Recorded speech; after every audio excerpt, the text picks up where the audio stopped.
Bonjour à toutes et à tous, je suis ravie de vous retrouver aujourd'hui.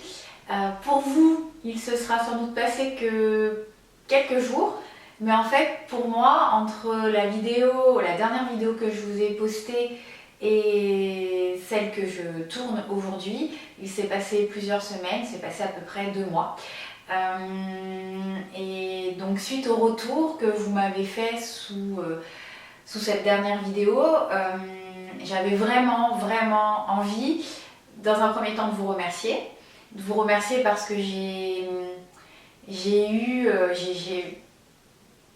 ne saurais même pas comment le dire, mais j'ai vraiment eu l'impression d'être entourée d'ondes très positives, de belles personnes, de bienveillance, de sentiments très positifs, un peu comme si j'avais été enveloppée par tout ce que l'homme peut faire de bien. Une espèce de quelque chose d'hyper agréable en fait. C'était hyper agréable, hyper réconfortant et donc je voulais vous remercier pour ça parce que j'ai cette chance de pouvoir interagir avec des personnes finalement que je ne connais pas, des centaines de personnes, des milliers de personnes que je ne connais pas et vous ne me connaissez pas vraiment et vous éprouvez à mon égard de la bienveillance, voilà, vous prenez la peine et du temps pour regarder mes vidéos, pour les commenter et ça faisait longtemps que je n'avais pas eu autant d'interactions et ça m'a fait extrêmement plaisir et je ne pouvais pas vous laisser avec cette vidéo en fait sans vous expliquer un petit peu finalement qu'est-ce qui s'est passé en 2 mois à peu près, qu'est-ce qui s'est passé depuis le moment où j'ai tourné cette vidéo et donc aujourd'hui on est à la fin du mois de juillet, donc à peu près 2 mois et demi, je pense, quelque chose comme ça, en sachant que lorsque j'ai tourné cette vidéo, plusieurs d'entre vous s'en sont rendus compte, j'avais déjà entamé ce travail sur moi-même, ce travail sur ce perfectionnisme intérieur, dirons-nous, depuis déjà plusieurs semaines et j'avais déjà bien avancé dans ce travail, dans cette auto-observation. Mais lorsque j'ai fait cette vidéo, sur le moment même, j'ai pas eu le courage, je dirais, parce que c'est du courage qui m'a manqué, pour poster cette vidéo pour plusieurs raisons. La première raison, c'est que j'ai eu peur. J'ai eu peur de poster cette vidéo et j'ai eu peur de la poster. Alors, dans un premier temps, je dirais pas que j'ai eu peur du jugement que vous pourriez avoir vis-à-vis de moi, parce que j'avais l'impression vraiment d'être cohérente avec ce que je racontais et je ressentais pas de honte vis-à-vis de la situation dans laquelle j'étais, ni en tant que... excusez-moi. Ni en tant qu'individu lambda, ni en tant que professionnel de la santé. J'estime que je suis un être humain et que j'ai le droit et que c'est bien normal de passer par des périodes de doute et que ça ne remettait en aucun cas mes compétences professionnelles en doute, en cause. Donc c'est pas vraiment de la peur du jugement qui m'a poussée à finalement à reporter la publication de cette vidéo. C'était plus finalement la peur pour parler très simplement, de m'en prendre plein la tête, comme ça a été le cas pendant plusieurs années. J'ai quand même souffert de l'envie, de la haine, de la malveillance, de tout ce qu'on peut faire de plus mauvais, de plus sombre, de plus noir chez l'être humain. Alors aujourd'hui j'ai pris du recul et j'ai appris à comprendre comment fonctionnait l'être humain et du coup je suis moins touchée par ce type de commentaires, par ce type de comportement, parce que je sais que finalement le problème ne vient pas de moi mais vient de la personne qui écrit le commentaire et finalement j'éprouve plus de la peine et j'ai plus de compréhension envers ce type de comportement. Mais quand bien même, ça fait toujours quelque chose de savoir que des personnes qu'on ne connaît pas, qu'on n'a jamais vues, qu'on croisera d'ailleurs peut-être sans même s'en rendre compte en allant chercher son pain par exemple, nourrissent à notre égard des émotions aussi noires. Et ça peut même faire peur, je trouve. Donc j'avais pas envie de me retrouver, même si je suis capable aujourd'hui de prendre de la distance par rapport à ce type de commentaires, mais j'avais pas envie de m'y confronter. Et j'avais également peur qu'on retourne cette faiblesse que j'ai bien voulu vous montrer contre moi, qu'on s'en serve contre moi. Et puis, finalement, plusieurs semaines après, j'allais déjà beaucoup mieux, dirons-nous. J'avais fait un gros travail d'observation, un gros travail sur moi-même. Et vu l'avancement et vu le chemin que j'ai parcouru, je me suis dit que ça pourrait être intéressant de vous partager cette première vidéo où je vous montre finalement que je suis un être humain comme tout le monde et que j'ai aussi mes périodes de doute, les périodes où ça va moins bien, pour vous partager sans doute par la suite le fait que finalement, en s'entourant des bonnes personnes, en mettant en place les bons outils, on arrive à sortir la tête de l'eau et à reprendre une bouffée d'air. Donc je suis sortie de ma zone de confort. Avec courage, il faut de toute façon toujours beaucoup de courage pour sortir de sa zone de confort, mais je vous assure que la zone de confort c'est chouette parce que on a peu de chances de ressentir des émotions inconfortables, donc on est vraiment sécure. Le problème c'est que dans la zone de confort, ce que j'explique souvent à mes patients, c'est qu'il ne se passe pas grand chose. C'est-à-dire que certes, je ne ressens pas d'émotions inconfortables, je ne me mets pas dans des positions qui pourraient me faire ressentir des émotions inconfortables, mais par contre, ma vie n'a rien de passionnante. Et pour pouvoir avoir l'occasion de ressentir des émotions palpitantes, faire des choses peut-être incroyables, il faut sortir, il faut mettre son nez dehors, il faut sortir de cette zone de confort. Mais ça demande toujours beaucoup de courage et il faut toujours essayer d'évaluer un petit peu qu'est-ce qu'on est capable de faire sans trop se mettre à nu, sans trop être inconfortable justement, pour se permettre de sortir un petit peu de cette zone de sécurité. Et c'est ce que j'ai fait et encore une fois, le passage à l'action, il n'y a rien de mieux. Parce que d'abord, j'ai été fière de le faire, même si effectivement j'ai ressenti ce petit inconfort, me dire comment est-ce que ça va être pris, est-ce que je ne vais pas m'en prendre plein la tête, est-ce que les gens vont comprendre le message que je diffuse, est-ce que... Voilà, j'ai eu ce moment d'inconfort et puis au final, il n'y a que du positif et je dirais du positif plus qui ressort de cette action, simple action que d'avoir mis une vidéo en ligne et qui pourtant demandait du courage. Et voilà pourquoi sortir de sa zone de confort, ça permet de ressentir et de vivre des choses qui sont merveilleuses et auxquelles peut-être on ne s'attendait pas. En tout cas, moi, je ne m'attendais pas à avoir des retours aussi bienveillants, aussi positifs. Et voilà, ces messages de soutien et qui me font prendre confiance en la race humaine. Et donc voilà, je souhaitais vraiment vous remercier pour ça parce que vous n'étiez pas obligé de le faire. Je suis rien pour vous, vous ne me devez rien. Et vous avez pris la peine, vous avez pris le temps de regarder cette vidéo qui durait quasiment 1 heure. Vous avez pris le temps certains de liker, de commenter, de m'envoyer des messages privés. Et voilà, je peux que vous remercier de l'avoir fait et ça me touche vraiment beaucoup. Donc voilà, c'est une des raisons pour lesquelles j'ai voulu poster cette nouvelle vidéo aujourd'hui, quelques jours après que vous ayez vu la première. Mais encore une fois, en fait, il y a plus de 2 mois qui se sont écoulés entre le tournage de la première vidéo et celui de la deuxième. Alors, qu'est-ce qui s'est passé pendant ces semaines qui se sont écoulées ?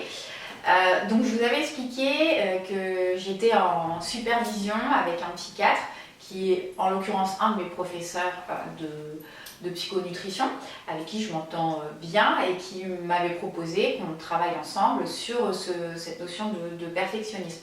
Donc je ne le consultais pas en tant que patiente, mais en tant que thérapeute qui souhaitait avoir une supervision.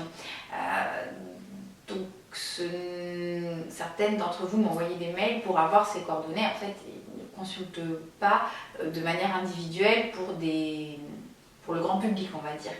Donc voilà, donc on a travaillé ensemble. Alors c'est un psychiatre qui est psychothérapeute cognitiviste et comportementaliste. Donc ce sont des thérapies qui sont brèves. Et là, encore une fois, je peux que reconnaître l'intérêt de ce type de thérapies qui sont très brèves et qui permettent d'avoir des résultats concrets sans avoir à faire 2, 3, 4, 10 ans de thérapie. J'ai certains de mes patients que je suis pour la partie micronutrition qui sont suivis par des psychologues ou des psychiatres et qui me disent que ça fait plusieurs années, voire plusieurs dizaines d'années qu'ils sont en thérapie, en psychanalyse. Et honnêtement, je leur pose la question, est-ce que vous pensez que vous avez choisi le bon thérapeute et est-ce que vous pensez que ce thérapeute utilise les bons outils avec vous? Parce qu'au bout de plusieurs années, on pourrait se poser la question du pourquoi est-ce que vous n'allez pas mieux. Et c'est vrai que j'entends beaucoup de médecins avec lesquels je travaille et qui me forment ou qui se forment aussi avec moi, qui mettent vraiment l'accent sur l'importance de travailler en collaboration, d'avoir des prises en charge qui sont globales, parce qu'on ne peut pas être expert dans tout, et je reviendrai sur cette notion d'être expert dans tout, parce que mon perfectionniste voulait que je sois experte dans tout, ce qui n'est pas possible, et donc cette importance vraiment de travailler en collaboration avec des experts dans des domaines différents, et qu'effectivement, optimiser la santé d'un individu, ça passe par une prise en charge triaxiale, la partie donc biologie, nutrition, micronutrition, médecine nutritionnelle et fonctionnelle, ce qu'on va lui donner comme complément, ce qu'on va mettre dans son assiette, les liens qu'on va faire entre les déficits, les carences et les signes cliniques. Donc ça c'est mon domaine d'expertise premier. La partie psy, donc c'est-à-dire gestion des émotions, gestion du stress. Et j'ai eu des formations sur ce domaine, mais je ne suis pas experte dans ce domaine et bien évidemment, je prends en charge les patients à mon niveau d'expertise et je les oriente vers des psychologues ou des psychiatres si je juge que mes compétences sont dépassées par la situation du patient. Et puis la partie activité physique, donc recommander à chaque patient d'aller consulter, je ne sais pas si on dit consulter d'ailleurs, en tout cas prendre conseil auprès d'un coach sportif. Et donc beaucoup de médecins disent que c'est difficile aujourd'hui de trouver des psychologues qui proposent ces thérapies brèves et qui ne vont pas facturer des consultations et des consultations toutes les semaines, toutes les 2 semaines pendant des années sans qu'il y ait le moindre résultat. Donc je me suis un petit peu renseignée et de ce que je connais de la psychologie et des différents outils qu'on peut utiliser, sachant que moi, vous savez, j'ai un diplôme d'université de psychologie et pédagogie des troubles du comportement alimentaire, donc c'est vraiment orienté comportement alimentaire. J'ai été formée à l'approche neurocognitive et comportementale, donc qui associe les neurosciences et les thérapies cognitives et comportementales, et puis j'ai été formée à la mindfulness, à la thérapie ACT, et je fais partie du collège médical pour la nutrition comportementale où on utilise des outils de TCC, mais toujours orientés autour des troubles du comportement alimentaire. C'est tout. Mais de ce que je sais des thérapies brèves, ce sont à mon sens celles qui vont fonctionner le mieux et qui vont donner des résultats rapidement. Et ce que je peux vous recommander, c'est de vous renseigner auprès de l'AFTCC, donc c'est l'Association française des thérapies cognitives et comportementales, et vous y trouverez des médecins généralistes, spécialistes, des psychologues, des psychiatres qui sont formés au TCC, qui pourront vous proposer une prise en charge donc en thérapie brève qui devrait durer tout au plus, je sais pas, je dirais entre 3 et 6 mois, 6 mois vraiment tout au plus. Donc je ne sais plus pourquoi est-ce que j'étais en train de dire ça.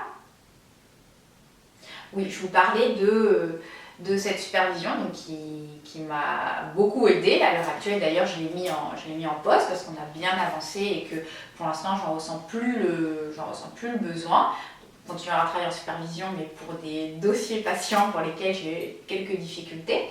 Pour l'instant, de mon côté, on en est arrivé à la conclusion que je ne devais pas lutter contre mon perfectionnisme parce qu'il me permet d'atteindre des objectifs, d'atteindre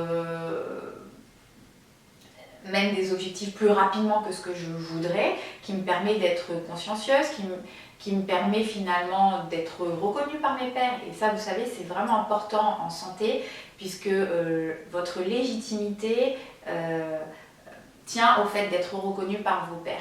Donc, on s'est dit que finalement, ce perfectionnisme était un moteur et qui me permettait d'atteindre mes objectifs et que donc je ne devais pas lutter contre, mais qu'il fallait que j'arrive à l'assouplir. C'est-à-dire qu'à chaque fois que j'allais réaliser qu'à cause de lui, je ressentais des émotions douloureuses qui me faisaient souffrir, qui me fermaient des portes, qui m'empêchaient par exemple d'accepter d'intervenir dans telle ou telle formation par peur de ne pas être assez forte, de le repérer et de l'assouplir et de faire en sorte de ne pas me laisser aveugler par celui-ci. Également dans les situations où, à cause de ce perfectionnisme, je me fermais à tout ce qu'il y a autour de ma vie professionnelle. Là aussi, il fallait que j'apprenne à l'assouplir et du coup être plus flexible avec moi-même et accepter que tout ne puisse pas être parfait et que parfois il suffisait pour réussir d'avoir donc très scolairement une note suffisante mais imparfaite. Et ça, c'est une phrase que j'ai retenue, cette notion de réussite suffisante mais imparfaite.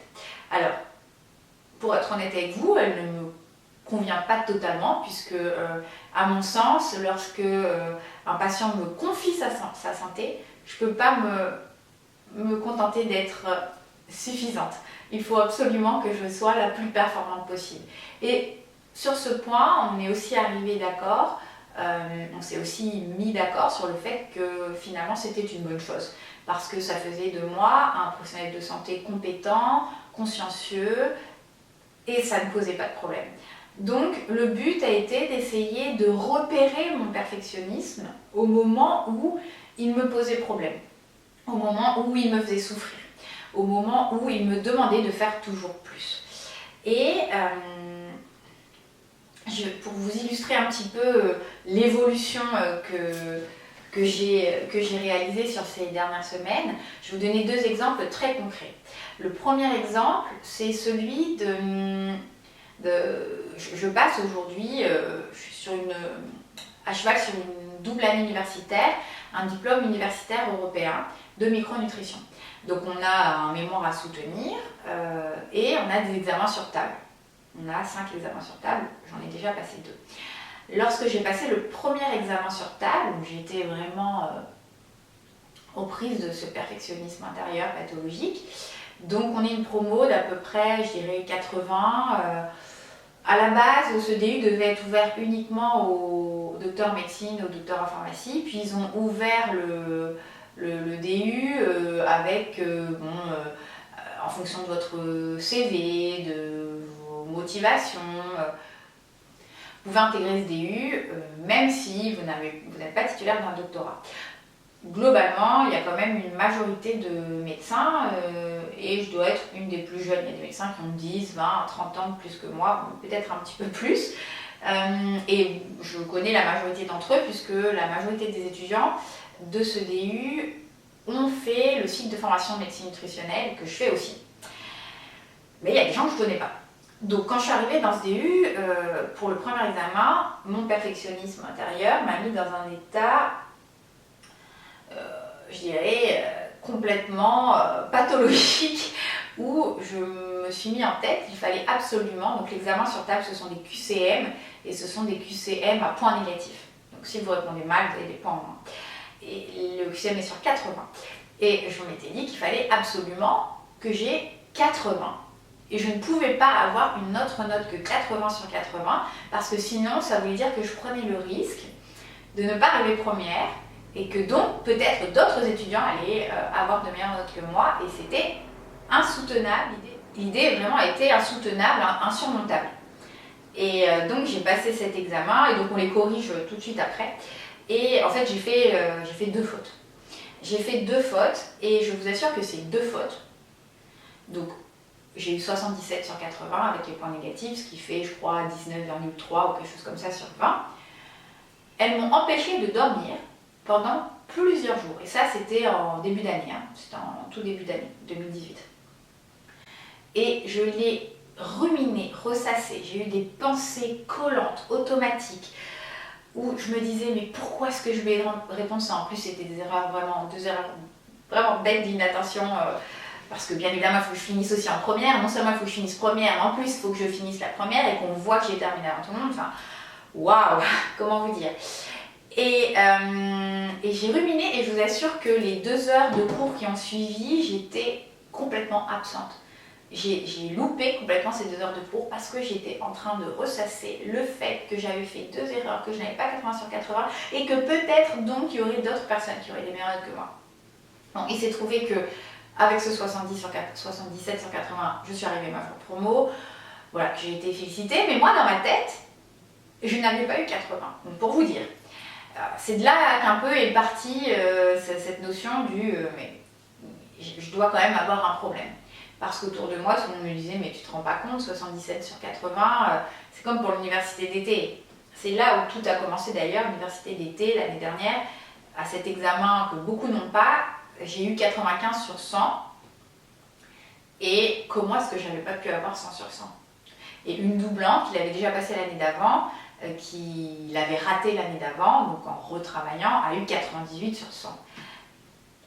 Et j'arrivais même pas, à cause de mon perfectionnisme, à prendre le recul et à me dire mais toi, t'as bossé pendant une semaine, t'as passé ton examen, t'as eu 95 sur 100 alors que la majorité des gens le ratent.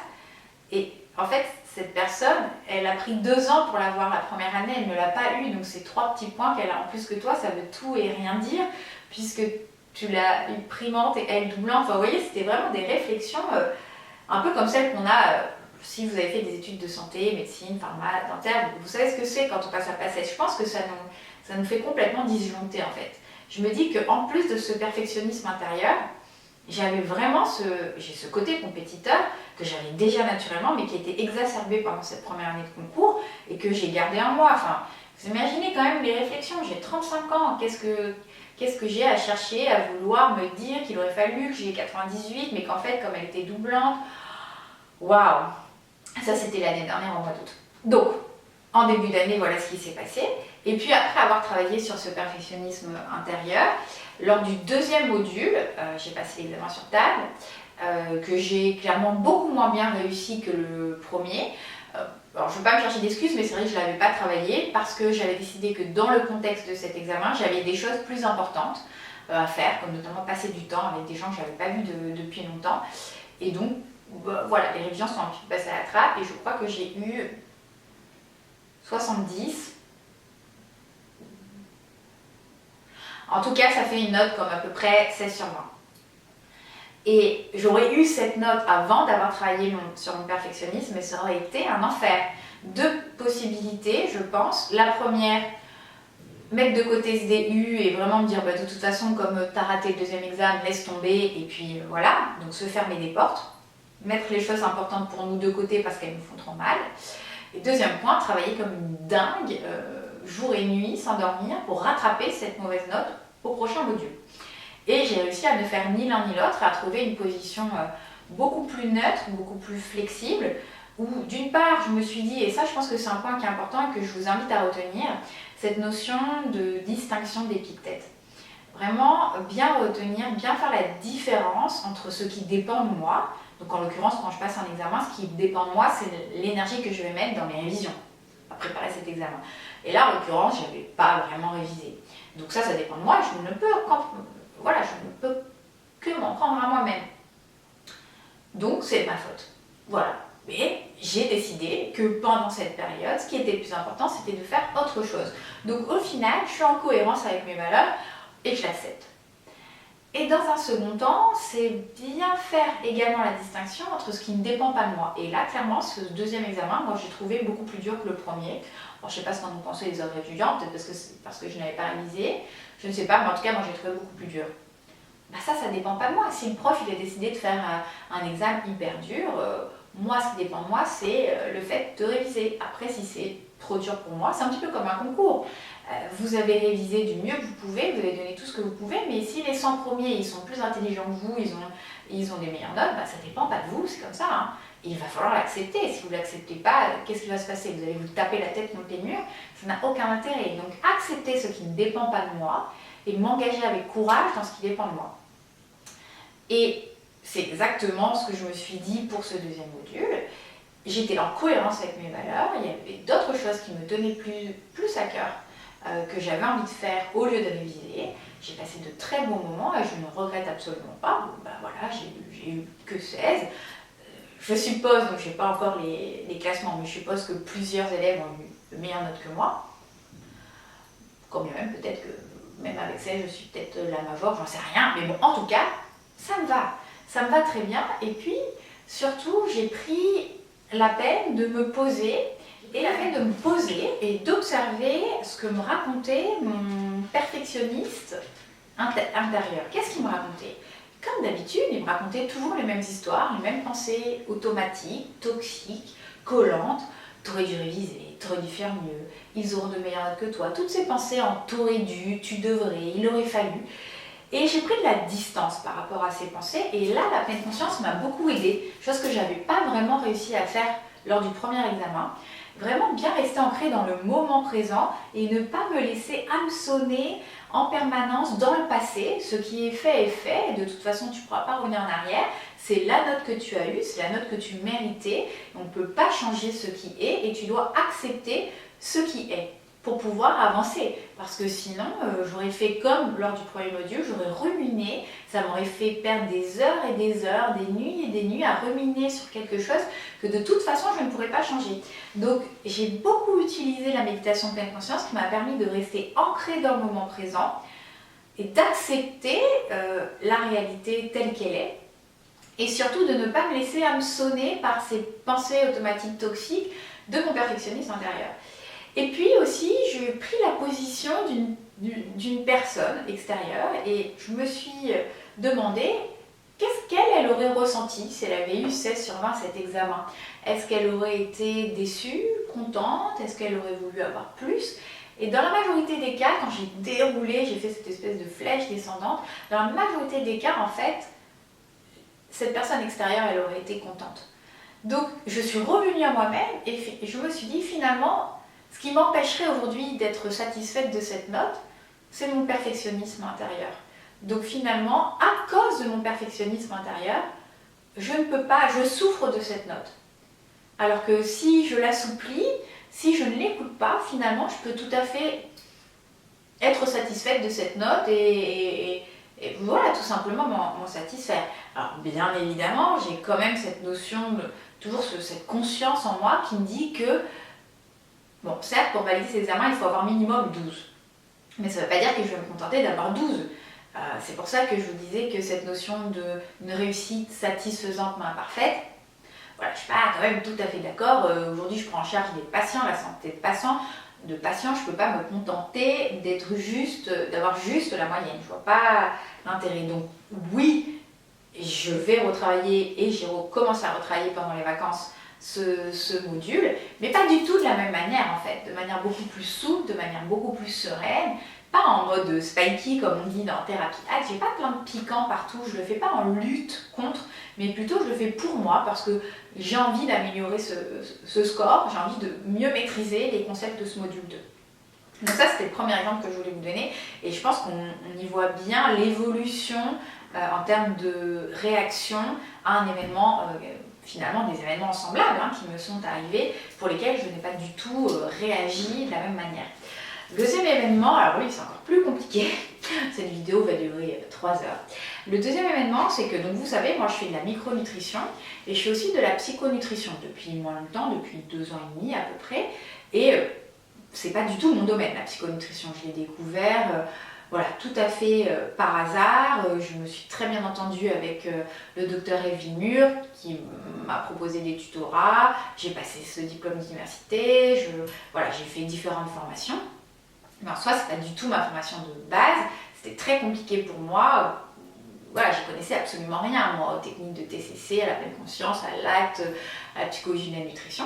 Et puis, mon perfectionnisme intérieur, qu'est-ce qu'il m'a dit? Il m'a dit, oui, mais tu ne peux pas te contenter de ça, en fait. C'est pas suffisant. Il faut que tu deviennes aussi experte dans ce domaine.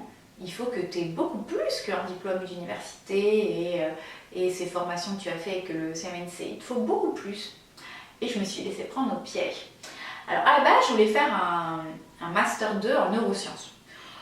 Ce qui était plutôt tout à fait logique.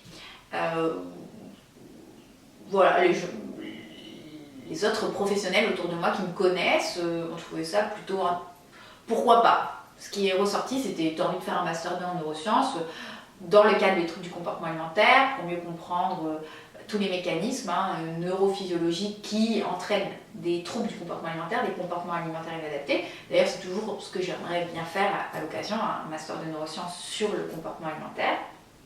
Parce que c'est extrêmement compliqué et qu'on n'y connaît absolument rien, que ce soit au niveau hormonal, au niveau des neuromédiateurs, on n'y comprend pas grand-chose. Le cerveau, c'est vraiment une boîte hyper compliquée.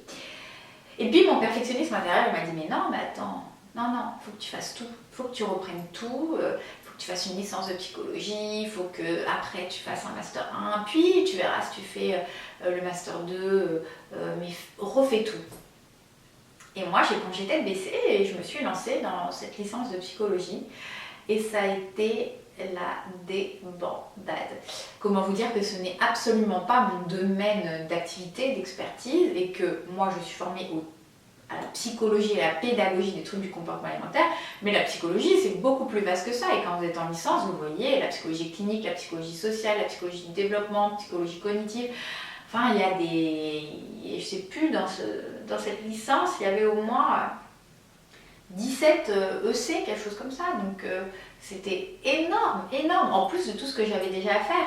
Et je me rendais compte que ça ne m'intéressait pas, que c'était pas du tout ce dont j'avais besoin, que c'était complètement inutile de le faire. Mais mon perfectionniste, il me disait, il faut que tu le fasses et tu n'as pas le droit d'arrêter parce que si tu arrêtes, c'est un échec, ça prouve que tu n'es pas suffisamment compétente.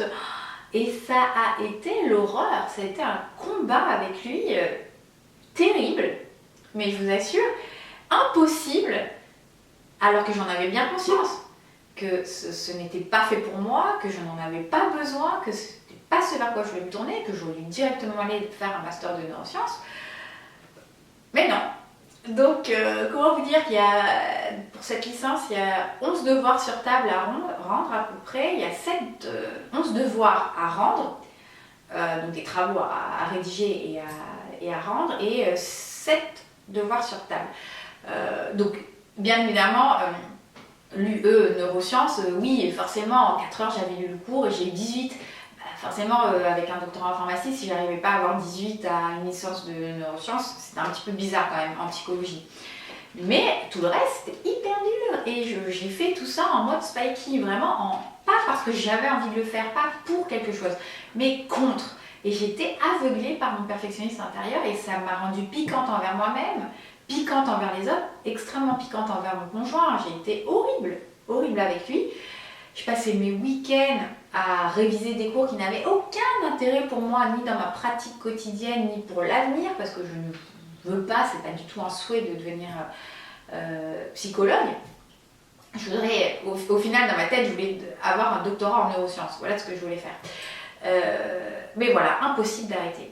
Et puis j'ai un de mes mentors qui m'a ouvert les yeux en milieu d'année, c'était au mois de mars, je pense, qui m'a dit mais tu es en train de te perdre, et tu es en train de perdre ton temps, ce temps que tu pourrais utiliser pour faire ce pourquoi tu es fait, pour consulter plus, pour encore en micronut, en médecine nutritionnelle fonctionnelle, en biologie d'investigation, continuer à faire ce que tu fais en psychonutrition, c'est largement suffisant pour ce que tu proposes aujourd'hui à ta patientèle.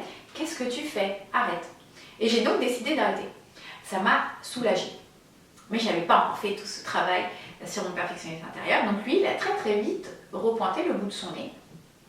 Et j'ai eu 2 résultats qui m'ont donc tout de suite, avec le côté compétiteur, encouragée à reprendre. Donc je me suis remise, replongée tête la première dans la préparation des devoirs. J'ai quasiment rendu tous les devoirs d'ailleurs. Et puis en travaillant sur ce perfectionnisme intérieur, là aujourd'hui avec le recul, voilà, je peux vous dire, j'ai arrêté cette licence et je ne m'en veux pas et je n'ai pas honte de le dire. Je l'ai arrêté parce que j'ai bien conscience que je n'en ai pas besoin, que ça ne fait pas partie de mes priorités, que j'ai plein d'autres choses à faire que de faire cette licence et que c'est mon perfectionnisme intérieur qui m'imposait de le faire. Et je suis ok avec ça. Je suis ok avec ça et il est là quand même, hein, je l'entends, il me dit finalement il te reste que 2 devoirs à rendre et t'as encore 1 mois et demi pour réviser les devoirs sur table, vas-y fais-le, tu regretteras. Et non, ok, aujourd'hui je le vois quand il me dit ça et je lui dis non, je n'en ai pas besoin. Aujourd'hui j'ai réévalué mes valeurs, mes objectifs, ce vers quoi je veux tendre par rapport à ma vie professionnelle, mais aussi par rapport à ma vie privée, tout ce temps que ça me prenait sur ma vie privée. Et je n'ai pas besoin de ça. Je n'ai pas besoin de cette formation supplémentaire. Et je peux vous dire que je suis hyper soulagée parce que ça m'aurait pris tout l'été et puis surtout pour me mener à rien. Et ça m'aurait pris du temps sur ce que j'aurais dû faire d'autre qui m'était par contre utile, voire même important. Donc voilà, c'est ces 2 exemples qui mettent en avant le fait que j'ai bien avancé. Alors encore une fois, je n'ai pas l'intention de tuer mon perfectionnisme intérieur, au contraire, parce qu'il m'aide beaucoup à avancer, à atteindre mes objectifs, mais je l'assouplis et je sais prendre du recul et ne pas l'écouter aveuglément lorsque ce sont des situations qui peuvent m'amener à souffrir. Donc aujourd'hui, où est-ce que j'en suis? Donc on est fin juillet. J'ai donc arrêté cette licence et je me sens en paix avec cette décision que j'ai prise de manière éclairée. Je prépare donc les derniers examens qui me restent pour mon DUE. Je prépare mon mémoire que je vais soutenir en janvier. Je fais mes consultations, je me suis remise à m'investir un peu plus dans mes consultations, donc à avoir un peu plus de créneaux. Donc j'ai ouvert un petit peu mes plages de consultation pour l'été. Et je suis contente, je me sens plus sereine et j'ai envie de faire d'autres choses. C'est ça pour l'avenir. Là, je suis en train de réfléchir un petit peu. J'ai un ami médecin vasculaire qui est immuno, qui est PUPH. Je ne sais pas si vous connaissez un petit peu tous ces termes, mais dans les hiérarchies à l'hôpital, c'est un petit peu le number one, avec qui je m'entends très bien, qui fait le cycle de médecine nutritionnelle et fonctionnelle avec moi. On a un petit peu les mêmes valeurs, même façon de penser. Il m'a proposé de m'accueillir en tant que thésarde dans son service. Waouh, alors vous imaginez à quel point ça m'a fait plaisir. Donc passer une thèse de sciences en nutrition dans le domaine des pathologies cardiovasculaires. Donc pour ce faire, il faudrait que je passe un Master 2. Donc j'avais très envie de passer un Master 2 en neurosciences, mais bon, pour le coup, il faudrait que je passe plutôt un Master 2 en nutrition, métabolisme, signalisation cellulaire, qui m'intéresse tout autant. Hein. D'ailleurs, je suis en train de me dire que je finirai par faire les 2 masters. Donc voilà, je réfléchis à ça, mais j'y réfléchis vraiment peut-être posée. Il y a peut-être un DU encore qui pourrait m'intéresser, mais là je pense que j'ai fait, avec 5 DU, je pense que j'ai fait un peu le tour de tout ce qui se faisait en micronut et passer des DU pour passer des DU, ça sert à rien. Une fois que vous connaissez la matière, vous la connaissez. Ensuite, il faut se spécialiser dans tel ou tel domaine. Mais en tout cas, j'ai décidé pour cette rentrée universitaire, parce qu'en plus mon DUE se fait à cheval sur 2 années, donc là je suis encore et je terminerai qu'en janvier l'année prochaine. Donc j'ai décidé de m'inscrire à aucune formation universitaire. Et ça c'est une grande première pour moi depuis quand même plusieurs années. Et je veux me laisser le temps. Je veux me laisser cette année déjà pour investir d'autres domaines de ma vie. Je pense que ça va m'ouvrir à plein de nouvelles choses, peut-être même extraordinaires, qui me plairont encore plus que mes études, que ma profession. Je veux me laisser cette opportunité pendant une année, de voir un petit peu ce que la vie peut m'apporter d'autre que cette réussite universitaire. Sans la mettre complètement de côté, ma vie professionnelle reste quelque chose de très important pour moi. Ma consultation de micronutrition et de psychonutrition, c'est extrêmement important pour moi. J'ai mis beaucoup d'énergie. Ma formation continue aussi. Je vais continuer à me former. Je suis déjà inscrite à plein de formations, mais ça reste des formations d'une journée, de 2 jours, des séminaires, des congrès, des colloques, que ce soit en micronut ou en psychonut. Mais voilà, des grosses formations universitaires, cette année, j'ai dit stop. Je m'inscris à rien. Et c'est marrant, mais je le dis avec le sourire parce que c'est cette liberté que je m'octroie et waouh, ça me fait plaisir de me dire que je vais pouvoir faire autre chose, peut-être démarrer un nouveau chapitre dans ma vie. Voilà, peut-être complètement différent et je suis émue et je suis vraiment contente de m'offrir cette opportunité. Et ça, j'aurais pas pu le faire si j'avais pas réussi à faire ce travail sur ce perfectionnisme intérieur. Donc voilà, c'est la pause universitaire, avec peut-être du coup pour la prochaine rentrée, un Master 2 en nutrition, pour enchaîner peut-être sur une thèse, mais je ne sais pas ce que l'avenir me réserve, peut-être que j'aurai d'autres intérêts, voilà, je ne sais pas. En tout cas, je me laisse cette année pour y réfléchir, mais c'est ce vers quoi j'aimerais tendre. Et puis du coup, je vais être beaucoup plus libre et je me suis dit que au lieu d'engranger encore et encore des connaissances et des compétences, je me suis dit, vous voyez qu'une petite partie de mes cours derrière, j'ai énormément de support et je trouve ça finalement un peu égoïste de garder tout ça pour moi. Certes, je le partage avec mes patients, mais j'ai quelques centaines de patients, j'ai pas des milliers de patients. Et j'ai envie de partager, de diffuser ces connaissances et ces compétences, j'ai envie de les mettre en action.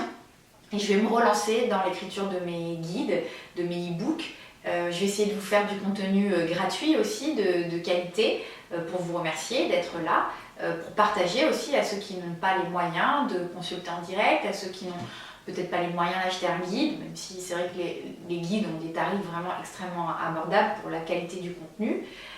Mais voilà, donc j'ai décidé de réinvestir ce domaine parce que j'étais une espèce de boule qui va exploser et un peu frustrée de me dire mais tu connais tout ça et finalement tu le partages à très peu de personnes à l'échelle de la France, même j'ai des patients à l'étranger donc je dirais du globe et pourquoi est-ce que tu ne ferais pas une petite pause pour au contraire prendre le temps de mettre en forme des petits outils, de faire des synthèses, de partager tout ça à un plus grand nombre et de créer des guides parce que j'adore ça, créer des formations, j'adore ça, créer des petits books, j'adore le faire.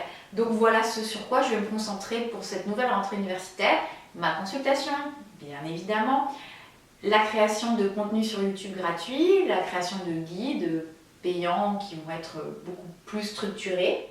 Et puis je vais investir d'autres domaines de ma vie et j'ai hâte de voir ce qu'il me réserve et il me tient à cœur aussi d'être, j'en avais un tout petit peu parlé la dernière fois, mais il me tient à cœur d'être plus présente pour mon conjoint, pour mon compagnon, parce que comme je vous le disais, j'ai vraiment été spikée avec lui cette année et c'est vraiment pas ce qu'il mérite le pauvre, donc voilà, c'est aussi un domaine de ma vie, le couple, être quelqu'un à l'écoute pour sa moitié, c'est aussi quelque chose d'important pour moi. Donc voilà, donc je sais pas combien de temps aura duré cette vidéo, mais j'avais vraiment envie pour vous remercier de l'accueil que vous avez fait à la précédente. J'avais vraiment envie de vous partager le chemin que j'ai parcouru, l'évolution que j'ai eue, même si vous vous en doutiez déjà dans la première vidéo, j'avais déjà bien avancé. Là aujourd'hui, je peux dire que je suis sereine et je me sens vraiment bien. J'ai fait un beau travail sur moi-même, je pense. Je resterai d'un tempérament perfectionniste, je resterai d'une personnalité compétitrice, mais beaucoup plus flexible, beaucoup plus souple. Ça me permettra d'avancer et d'atteindre mes objectifs. mais ça me permettra aussi d'avoir une ouverture on va dire, de mon champ comportemental, de faire d'autres choses, d'investir d'autres valeurs. Et voilà, je terminerai par vous remercier encore une fois parce que vous avez été extrêmement bienveillant et je ne m'attendais pas à autant de gentillesse à mon égard. Et voilà, vous n'étiez pas obligé, encore une fois, vous n'étiez pas obligé. Et donc merci pour ça. Et j'essaierai donc de vous partager, si ce type de vidéo vous plaît, ce cheminement que je fais un petit peu de manière personnelle, en tant, encore une fois, qu'individu lambda, pas en tant que professionnel de la santé, expert en micronutrition, psychonutrition, non, en tant que Anne, individu lambda, voilà comment est-ce que je chemine dans ma vie. Si ça vous intéresse, je continuerai à vous partager un petit peu toutes ces réflexions, toutes ces expériences personnelles que je fais, mais encore une fois, à titre vraiment d'individu lambda.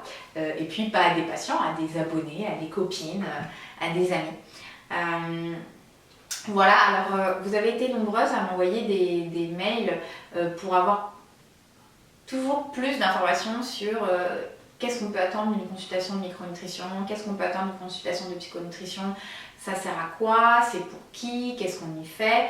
Alors j'essaie de répondre du mieux que je peux à tout le monde, mais je me suis dit que comme l'année dernière, il y a beaucoup de demandes au mois de juillet, août et pour la rentrée, donc je vais vous refaire une vidéo, sans doute ça sera la prochaine, où je vais bien vous réexpliquer, vous présenter qu'est-ce que c'est qu'une consultation de micronutrition avec un micronutritionniste, qu'est-ce que c'est qu'une consultation de psychonutrition avec un psychonutritionniste, qu'est-ce que vous pouvez en attendre, qu'est-ce qu'on y fait, voilà, de manière un petit peu globale pour que vous ayez une idée plus générale de ce que c'est tout simplement, qu'est-ce qu'on fait dans ce type de prise en charge. Et sur ma chaîne professionnelle, pendant tout l'été, vous allez avoir des vidéos sur un petit peu le parallèle, le pendant de ce que je fais dans mes consultations dans le cadre d'une perte de poids. Comment est-ce que je peux vous accompagner dans votre perte de poids. Donc, comme ce sont des vidéos qui sont beaucoup plus professionnelles, je les mettrai sur ma chaîne professionnelle, tout simplement. Donc la micronutrition 2.0 Yana Potter, vous les retrouvez aussi sur le blog directement. Comme ça, voilà, si vous avez envie de plus de détails, de concret, d'informations pro, il faudra aller sur l'autre chaîne. Ici, on va continuer à parler en tant qu'individu lambda, de mes propres expériences personnelles, mais aussi on parlera de plein d'autres sujets, toujours autour de la santé, du bien-être, puisque c'est quand même mon domaine de prédilection. Et puis je pense que je reviendrai un petit peu avec des vidéos beauté, lifestyle, même si j'ai complètement changé mon style de vie. Je pense que ça peut aussi être intéressant pour vous de voir comment est-ce que maintenant je gère mon rapport à la consommation, quels sont les produits que j'utilise, qu'est-ce que je fais plus, pourquoi je le fais plus. Voilà, donc si ce sont des vidéos qui vous intéressent, je pourrais le type de contenu que je pourrais vous proposer. Donc en attendant, vous pouvez me retrouver sur Instagram. Donc j'ai les deux comptes, le compte pro c'est DR Anna Potter et le compte lifestyle c'est Le Monde Merveilleux d'Anna Potter. Vous pouvez me retrouver sur le blog. Sur le blog il y a tout, il y a les podcasts, il y a les vidéos, il y a les articles. Vous avez la boutique du blog avec tous les guides qui sont disponibles actuellement, mais vous avez bien compris qu'il y en aura plein d'autres qui vont être disponibles prochainement. D'ailleurs, je vous remercie pour vos retours positifs sur ces guides. Je suis ravie qu'ils puissent vous aider sans avoir à passer par une consultation.